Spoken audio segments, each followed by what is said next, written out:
Hi செல்லக்குட்டீஸ், எல்லோரும் எப்படி இருக்கீங்க? நான் சூப்பராக இருக்கேன். நான் உங்கள் ரேவதி பேசுகிறேன். நீங்கள் எல்லோரும் நல்லா இருப்பீங்கன்னு நினைக்கிறேன். இன்றைக்கி ஒரு சூப்பரான ஒரு டாப்பிக்கை தான் உங்கள் கூட ஷேர் பண்ண வந்திருக்கீங்க. நம்மளுடைய வாழ்க்கையில் நம்ம எல்லாருமே ஃபேஸ் பண்ணக்கூடிய ஒரு விஷயம் என்னென்னா கடன். ஸோ நாம் எல்லாருமே கடன் இல்லாத வாழ்க்கையை வாழ தான் ஆசைப்படுவோம் இல்லைங்களா? ஸோ நாம் கடன் இல்லாத வாழ்க்கையை வாழ்கிறதுக்கு நான் சொல்லக்கூடிய இந்த 10 டிப்ஸ் போதுங்க. இந்த 10 டிப்ஸ் ஃபாலோ பண்ணிங்கன்னு வச்சுக்கோங்களேன். இனிமேல் நீங்கள் கடன் வாங்குறதுக்கு அவசியமே இல்லாமல் போயிடும். உங்களுடைய ஒரு எமர்ஜென்சி டைமில் கூட பணம் இல்லாமல் வாழ்கிறதுக்கு நான் சொல்லக்கூடிய இந்த 10 டிப்ஸை ஃபாலோ பண்ணிங்கன்னா கண்டிப்பாக உங்கள் கையில் எப்பயுமே பணம் வந்துட்டு ரொட்டேட் ஆகிட்டே இருக்கும். அதனால் நான் சொல்லக்கூடிய இந்த 10 டிப்ஸை நீங்கள் ஃபாலோ பண்ணி பாருங்கள். இப்போ டக்குன்னு ஒரு செலவு வந்துடுச்சுன்னா என்ன பண்ணுவீங்க? நம்ம எல்லாருமே செய்யக்கூடிய ஒரு விஷயம்னா கடன் வாங்குவோம். அப்படி இல்லைன்னா ஏடிஎம்மில் போய் நம்மளுடைய கிரெடிட் கார்டை ஸ்வைப் பண்ணி நம்ம பணம் எடுத்துகிட்டு வருவோம் இல்லைங்களா? ஏன் நம்ம தேவையில்லாமல் அந்த மாதிரி ஒரு விஷயத்த பண்ணுறது? வட்டிக்கு மேலே வட்டி கட்டி நம்ம என்னங்க பிரயோஜனம் பண்ண போகிறோம்? ஸோ நான் சொல்லக்கூடிய இந்த 10 டிப்ஸ் ஃபாலோ பண்ணிங்கன்னா நீங்கள் யாருக்கும் வட்டி கட்ட தேவையில்லை. நீங்கள் கடன் வாங்கி லைஃப்பை கொண்டு போகணும் அப்படின்னு சொல்லிட்டு எந்த ஒரு நிலைமையும் உங்களுக்கு வராது. நாம் ஏன் கடன் வாங்குகிறோம்? இந்த கேள்விக்கு பதிலை தேடி தான் இன்றைக்கி இந்த வீடியோக்குள்ளே நீங்கள் வந்திருப்பீங்கன்னு நினைக்கிறேன். ஸோ அவசரத்துக்கு கடன் இல்லாமல் நம்ம சொந்த பணத்திலேயே வாழ்கிறதுக்கு ஒரு சூப்பரான ஐடியா தான் இன்றைக்கி இந்த வீடியோவில் நான் சொல்லியிருக்கேன். ஸோ அதுக்கு தான் இந்த 10 வழிகள் உங்களுக்கு யூஸ்ஃபுல்லாக இருக்குன்னு நான் சொல்கிறேன். கண்டிப்பாக நம்ம டேரெக்டாக விஷயத்துக்கு போயிடலாம். அதுக்கு முன்னாடி நம்ம சேனலுக்கு நீங்கள் இப்போ தான் ஃபஸ்ட் டைம் வரீங்கன்னா நம்ம வீடியோ உங்களுக்கு கண்டிப்பாக பிடிக்கும் ஃப்ரெண்ட்ஸ். ப்ளீஸ் நம்ம வீடியோக்கு ஒரு லைக் பண்ணிவிட்டு நம்ம சேனலையும் மறக்காமல் சப்ஸ்கிரைப் பண்ணி வச்சுக்கோங்க ஃப்ரெண்ட்ஸ். இப்போ வாங்க நம்ம டேரெக்டாக விஷயத்துக்கே போயிடலாங்க. இப்போ அந்த 10 டிப்ஸ் என்ன தெரியுங்களா? அந்த 10 டிப்ஸ் உங்களுக்காக தான். ஃபஸ்ட்டு டிப்ஸ் என்னென்னா, இதுதான் நம்மளுடைய அஸ்திவாரம். இப்போ நம்ம ஒரு வீடு கட்டுறோன்னா நம்ம அதுக்கு அஸ்திவாரம் போடுறோம் இல்லைங்களா? அதே மாதிரி நம்ம லைஃபுக்கு அஸ்திவாரம் என்னென்னா நம்மளுடைய எமர்ஜென்சி ஃபண்டு தாங்க. இது எல்லாருமே வந்துட்டு என்னம்மா எமர்ஜென்சி ஃபண்டுன்னு சொல்கிறீங்க. ஆனால் இது ரொம்பவே நம்ம லைஃப்பில் வந்துட்டு ரொம்ப முக்கியமான ஒரு விஷயங்க. இப்போ எங்கள் லைஃப்பில் எப்படின்னா, நான் என்னுடைய சொந்த லைஃப் எக்ஸ்பீரியன்ஸும் உங்கள் கூட சொல்கிறேன்.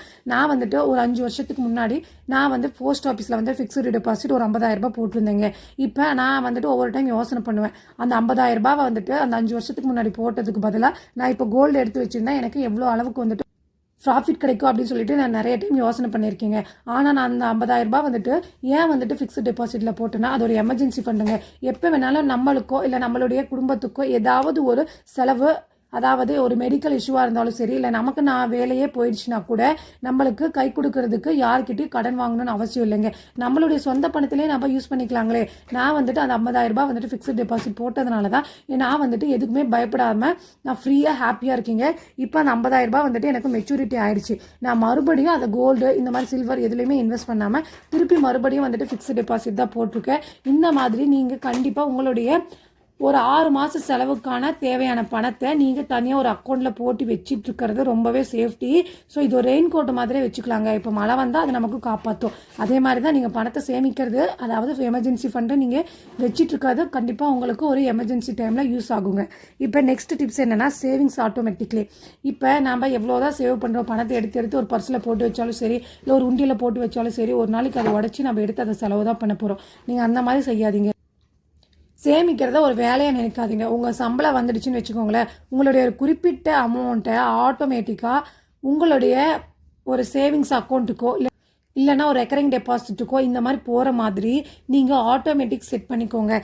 இப்போ எல்லாத்துலேயும் வந்துட்டு எஸ்ஐபி வந்துடுச்சுங்க. நம்ம ஆட்டோமேட்டிக்காக நம்மளுடைய அமௌண்ட்டை நம்ம எதில் இன்வெஸ்ட் பண்ணுறோன்னு நினைக்கிறோமோ அதில் வந்துட்டு மாற்றி விட்டுலாம். ஸோ இது கண்மூடி திறக்கிறதுக்குள்ளே உங்களுடைய சேமிப்பு கண்டிப்பாக இது நடந்து முடிஞ்சிடும். அடுத்த டிப்ஸ் என்னென்னா பட்ஜெட் பிளானிங். இப்போ எல்லாருமே வந்துட்டு பட்ஜெட்னா ரொம்ப பயப்படுறீங்க. பட்ஜெட்னா ஒன்றுமே இல்லைங்க. எவ்வளோ பணம் வருது, நமக்கு எவ்வளோ பணம் வந்துட்டு வெளியே போகுது, நம்ம எவ்வளோ செலவு பண்ணுறோம், நமக்கு எவ்வளோ தேவைப்படும் அப்படின்னு சொல்லிட்டு நம்ம புரிஞ்சிக்கிறத தான் ஒரு மேப்புன்னே வச்சுக்கலாம் இந்த பட்ஜெட் போடுறத. ஸோ ஒரு மாதத்துக்கு ஒரு டைம் நீங்கள் உட்காந்து பட்ஜெட் போட்டு பாருங்கள். உங்களுக்கு அதிகமாக எதில் செலவு பண்ணுறோம் அப்படின்னு தெரிஞ்சுக்க முடியும்.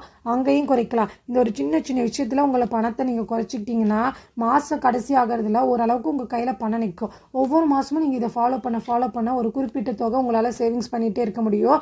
ஸோ கண்டிப்பாக உங்களால் ஒரு பணத்தை ஒரு பல்க் அமௌண்ட்டாக சேவ் பண்ணி உங்களுடைய ஃப்யூச்சருக்காக எந்த ஒரு கடனும் வாங்காமல் உங்களுடைய சொந்த பணத்திலேயே நீங்கள் வந்து ஈஸியாக உங்களோட லைஃப்பை கொண்டு போகலாங்க. இப்போ அடுத்த டிப்ஸ் என்னென்னா தேவையா ஆசையா.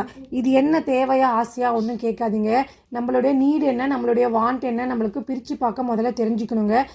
இதை நீங்கள் பிரித்து பார்க்க கற்றுக்கிட்டிங்கனாவே உங்கள் லைஃப்பில் நீங்கள் சக்ஸஸ் ஆகிடுவீங்க. ஒரு 50,000 ரூபாய்க்கு ஒரு ஃபோன் வாங்கணும்னு தேவையில்லைங்க. ஆனால் அது வந்து ஒரு ஆசை தான். இந்த ஆசையை தள்ளி போட்டால் கடன் வாங்க வேண்டிய அவசியமே இருக்காது. அந்த ஆசைக்கு பதிலாக நீங்கள் ஃபோன் வாங்காதீங்கன்னு சொல்லலை. அந்த ஃபோனுக்கான செலவை நீங்கள் என்ன பண்ணுறீங்கன்னா வந்துட்டு உங்களுடைய 10,000 ஃபோன் வாங்கணும்னு நீங்கள் நினச்சிங்கன்னா அந்த 10,000 முதல்ல இருந்து சேவிங்ஸ் பண்ணுங்கள். இஎம்ஐ போட்டு தேவையில்லாமல் நம்ம வட்டி கட்ட தேவையில்லை. நம்ம ஒரு 6 மாதமோ 7 மாதமோ அந்த பணத்தை சேமிச்சுட்டு அதுக்கப்புறம் அந்த ஃபோனை வாங்கிக்கலாம்னு சொல்கிறேன். அடுத்த டிப்ஸ் என்னென்னா, வீட்டில் இருக்கிறத விற்றுடுங்க. என்னம்மா சொல்கிறேன், வீட்டில் இருக்கிறத விற்றுட்டு எப்படிமா பொழப்ப நடத்துறது அப்படின்னு கேட்பீங்க. அப்படியெல்லாம் இல்லைங்க, தேவையில்லாத பொருளை தான் விற்றுடுங்கன்னு சொல்கிறேன். இப்போ எப்படி நம்ம குழந்தைங்களுடைய ஸ்கூல் புக்கெல்லாம் ஒரு வருஷம் முடிஞ்ச அப்புறம் நம்ம இடக்கு போடுறோமோ அதே மாதிரி தான் நம்ம வீட்டில் தேவையில்லாத பொருளெல்லாம் வச்சுருந்து இடத்துக்கு இடம் வந்துட்டு நம்ம தேவையில்லாமல் அடைச்சிக்க வேண்டாங்க. ஸோ நம்ம தேவையில்லாத பொருளை விற்றுட்டா அது மூலியமாக கிடைக்கிற ஒரு பணத்தை கூட நம்ம ஈஸியாக வந்துட்டு நம்மளுடைய சேவிங்ஸுக்கு யூஸ் பண்ணிக்க முடியுங்க. அது ஒரு எமர்ஜென்சி ஃபண்டாகவும் போட்டுவிட்டுவாங்க. கடன் இல்லாமல் இருக்கிறதுக்கு இது ஒரு ஈஸியான வழியாக தான் இருக்கும். அடுத்த டிப்ஸ் என்னென்னா, கடனை முதல்ல அடைங்க. கடன் அடைக்கிறதுக்கு தான் மணி சேவிங்ஸ் பண்ணணுங்க. நாங்கள் எங்கே போய் எங்களால் சேவிங்ஸே பண்ண முடியல, இதில் எங்கெங்கே கடன் அடைக்கிறது அப்படின்னு கேட்குறீங்களா? அப்படிலாம் இல்லைங்க, கண்டிப்பாக உங்களால் கடன் அடைக்க முடியும். நீங்கள் சேவிங்ஸ் பண்ணணும்னா அதுக்கு வந்து நீங்கள் கடன் அடைச்சாதான் உங்களுடைய சேவிங்ஸுக்கு நீங்கள் ஸ்டார்ட் பண்ண முடியுங்க. ஸோ கடன் இருக்கவங்களுக்கு தான் அந்த பிரச்சனை தெரியும். கடனை நீங்கள் முதல்ல அடைச்சிட்டிங்கன்னா சந்தோஷமாக நீங்கள் எல்லா விஷயத்தையும் உங்களால் கேர்ஃபுல்லாக ஈஸியாகவும் பண்ண முடியுங்க. அடுத்த டிப்ஸ் என்னென்னா, முதலீட்டை கலைக்காதீங்கன்னா ஒன்றும் இல்லைங்க. இப்போ வந்துட்டு நம்ம ஒரு சின்ன சின்ன செலவு தான் வந்திருக்கும். இப்போ ஒரு கல்யாணத்துக்கு போகணும், ஒரு மொய் வைக்கணும், ஒரு 5,000 ரூபாய் நமக்கு தேவைப்படுது அப்படின்னு நினைப்போம். அதுக்கு பதிலாக நம்ம என்ன பண்ணியிருப்போம்னா, இப்போ நம்ம ஒரு ரெக்கரிங் டெபாசிட் போட்டுட்டு வருவோம். சரி, நம்ம கையில் இப்போ காசு இல்லைங்க, ஒரு 5,000 ரூபாய் நமக்கு தேவைப்படுது இல்லைங்களா, நம்ம அந்த ரெக்கரிங் டெபாசிட்லேருந்து பணத்தை எடுத்துடலாம். நம்ம ஒரு வருஷம் போட்டிருப்போம், ஆனால் ஒரு 8 மாதத்தில் எடுத்துருவோம். அப்படி எடுக்கும்போது நமக்கு ரேட் ஆஃப் இன்ட்ரெஸ்ட் குறைஞ்சி தான் வரும். நம்மளுடைய அசல் ப்ளஸ் வட்டி ரெண்டும் சேர்ந்து நமக்கு குறைவாக தான் கிடைக்கும் இல்லைங்களா. ஸோ அந்த மாதிரி ஒரு சின்ன செலவுக்காக நம்மளை முதலீட்டை கலைக்காதீங்க. அதுக்கு நீங்கள் முதல்ல இருந்தே உங்களுடைய எமர்ஜென்சி ஃபண்டுன்னு யூஸ் பண்ணிட்டு வரீங்க. அந்த அஸ்திவாரத்துலேருந்து கொஞ்சம் எடுத்து நீங்கள் யூஸ் பண்ணிக்கலாம் தான் சொல்ல வரேன். அடுத்த டிப்ஸ் என்னென்னா, இன்சூரன்ஸ் அவசியமா? எல்லாருமே கேட்பீங்க, நம்ம பணத்தை எதுக்கு நம்ம இன்சூரன்ஸ் போடுறது, நம்ம பணத்தை செலவு தானே பண்ணுறோம் இன்சூரன்ஸ் பண்ணும்போது அப்படின்னு கேட்பீங்க. அப்படியெல்லாம் இல்லைங்க, அதெல்லாம் ஒரு செலவெல்லாம் இல்லைங்க. அவசரத்துக்கு அது கண்டிப்பாக பாதுகாப்பாக இருக்கும். திடீர்னு ஒரு ஆப்ரேஷன் வந்தால் கூட இன்சூரன்ஸ் இருந்தால் நமக்கு கடன் வாங்கவே தேவையில்லாமல் நம்மளுடைய சொந்த பணத்திலே நம்மளுடைய தேவைகளை நம்ம பூர்த்தி செஞ்சுக்க முடியுங்க. அடுத்த டிப்ஸ் என்னென்னா, கிரெடிட் கார்டை அடக்கி வாசியுங்க. இப்போ மோஸ்ட்லி எல்லாருமே என்ன பண்ணுறோம் தெரியுங்களா, பணம் இல்லைன்னா நம்ம கிரெடிட் கார்டை யூஸ் பண்ணி அதுக்கு வட்டிக்கு மேலே வட்டி கட்டிகிட்டு இருக்கோம். அதுவே நம்ம வாழ்க்கையாக மாறக்கூடாதுங்க. ஒரு தேவைக்கு ஒரு டைமோ 2 டைமோ அதை பண்ணலாம், அது ஒரு ரூல் தாங்க. ஆனால் அதுவே நம்ம வாழ்க்கையாக மாறக்கூடாதுன்னு தான் சொல்கிறேன். அவசரத்துக்கு மட்டும் அதை பயன்படுத்துங்க. மற்றபடி முடிஞ்சால் அதை தூக்கி வச்சுடுங்க. கண்ணுக்கு தெரியாத இடத்துல அதை முதல்ல வைங்க. இல்லைனா மாதம் நீங்கள் ஃபுல்லாக வந்துட்டு வட்டி மட்டும் தான் கட்டிகிட்டு இருப்பீங்க, சேவிங்ஸே பண்ண முடியாது. இப்போ கடைசியாக டிப்ஸ் என்ன தெரியுங்களா, எக்ஸ்ட்ரா ஏர்ன் மணி. இப்போ நம்மளால் முடிஞ்ச வரைக்கும் இப்போ நம்மளுக்கு ஒரு இன்கம் தான் வந்துட்டுருக்குன்னா நம்மளால் முடிஞ்சால் ஃப்ரீலான்சிங் ஒர்க்கு, இல்லைனா இப்போ நம்ம ஹோம் மேக்கராக இருக்குன்னா நம்மளுடைய ஹஸ்பண்டுக்கு வந்துட்டு ஒரு ஹெல்ப் பண்ணுற மாதிரி நம்ம ஊரில் வந்துட்டு ஒவ்வொரு ஊருக்கும் ஒவ்வொரு தொழில் இருக்கும் இல்லைங்களா. ஸோ அந்த தொழிலை நாம் கற்றுக்கிட்டு ஒரு எக்ஸ்ட்ரா மணி இன்கம் வரதுக்கு ட்ரை பண்ணலாங்க. நான் சொன்ன இந்த 10 டிப்ஸ் நீங்கள் ஃபாலோ பண்ணிங்கன்னா கண்டிப்பாக உங்களோட எமர்ஜென்சி டைமாக இருந்தாலும் சரி, நீங்கள் கடன் வாங்குறதுக்கு எந்த ஒரு அவசியமே இருக்காதுங்க. இந்த 10 டிப்ஸு பெரிய மலை போல் இருக்குன்னு பயப்படாதீங்க. நம்ம ரியல் லைஃப்பில் இது எல்லாமே நம்மளால் சாத்தியப்படக்கூடிய ஒரு விஷயத்தை தான் உங்கள் கூட ஷேர் பண்ணியிருக்கேன். கண்டிப்பாக இந்த 10 டிப்ஸும் நீங்கள் ஃபாலோ பண்ணி பாருங்கள். நாளைக்கு ஒரு பிரச்சனை வந்தால் கூட நீங்கள் நிமிர்ந்து நிற்கலாம். யார்கிட்டையும் கையேந்த வேண்டியதில்லை. வட்டிக்கு அஞ்ச தேவையில்லை. நீங்கள் இனி கடன் இல்லாமல் வாழ ஆரம்பிச்சிட்டிங்கன்னா கமெண்ட்ஸில் வந்து சொல்லுங்கள். இந்த வீடியோ உங்களுக்கு கண்டிப்பாக பிடிச்சிருக்குன்னு நினைக்கிறேன். பிடிச்சிருந்தா நம்ம வீடியோக்கு லைக் பண்ணிவிட்டு நம்ம சேனலையும் மறக்காமல் சப்ஸ்கிரைப் பண்ணி வச்சுக்கோங்க. நம்மளுடைய ஃப்ரெண்ட்ஸ் அண்ட் ஃபேமிலிக்கு இந்த வீடியோவை ஷேர் பண்ணி விடலாம். அவங்களும் கடன் இல்லாமல் நிம்மதியாக அவங்க லைஃப்பை என்ஜாய் பண்ணி வாழட்டும். ஓகே ஃப்ரெண்ட்ஸ், தேங்க்ஸ் ஃபார் வாட்சிங்.